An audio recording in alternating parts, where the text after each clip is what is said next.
அனைவருக்கும் இனிய காலை வணக்கங்கள். குரு நாடிஜோதி நிலையம், வைத்தீஸ்வரன் கோவில், பாரம்பரிய கணித ஜோதிடர் மற்றும் நாடி ஜோதிடர் ஜெய செல்வகணபதி. அனைவருக்கும் சரஸ்வதி பூஜை நல்வாழ்த்துக்கள். இந்நன்னாளில் சரஸ்வதி தாயை போற்றி வணங்குவோம். அஷ்டமி திதி, 8வது திதி. அஷ்டம்ங்கிறது வடமொழி எழுத்து. நமக்கு 8வது திதி, 8ஆம் திதி அப்படின்னு சொல்லக்கூடியது அஷ்டமி. இந்த 8வது திதி என்பது மிகுந்த ஆற்றல் வாய்ந்த திதி. அஷ்டமி திதி நினைத்த காரியங்களை நிறைவேற்றக்கூடியது, நினைத்த நற்காரியங்களை நிறைவேற்றக்கூடிய ஒரு திதி.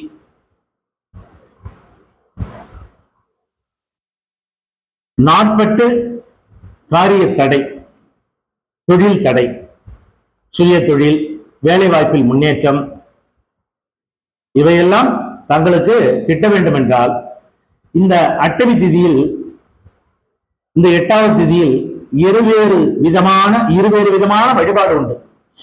முதலாவது வழிபாடு, இந்த 8வது திதி என்று ஆதி தாயான பத்ரகாளியை வழிபாடு செய்ய வேண்டும்.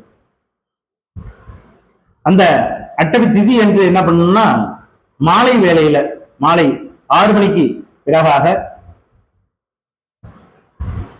காளியுடைய ஆலயத்திற்கு சென்று ரோஜா மாலை அல்லது செவ்வரளி மாலை சாற்றி குங்குமத்தால் அர்ச்சனை செய்து வழிபட வேண்டும்.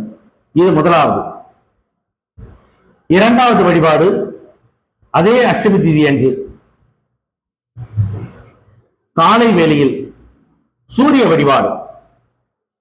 சூரிய வழிபாடு என்பது கோதுமை பொங்கல், அதாவது உடைத்த கோதுமை அப்படின்னு சொல்லுவோம், கோதுமை ரவா. அதுல பொங்கல் வைத்து அதாவது நம்ம வாசல்லையோ அல்லது பின்புறத்திலேயோ எங்க அந்த சூரியனுடைய இந்த வெளிச்சம் படுகிறதோ அந்த இடத்துல காலை வேளையில, அப்போது அஷ்டமி திதி இருக்கணும், காலையில ஒரு 6 to 9 மணிக்குள்ள அந்த படையில செய்து விடுங்க. அப்ப அந்த அஷ்டமி திதி அன்னைக்கு காலையில என்ன பண்ணணும், தளவாடி இலை போட்டு அதுல கோதுமை பொங்கல் வைத்து தாம்பூலம், வாழைப்பழம், ஒரு மஞ்சள் பிள்ளையார், அருகம்புல் வைத்து அகர்பத்தி ஏற்றி தீபம் ஏற்றி வழிபாடு செய்யுங்க.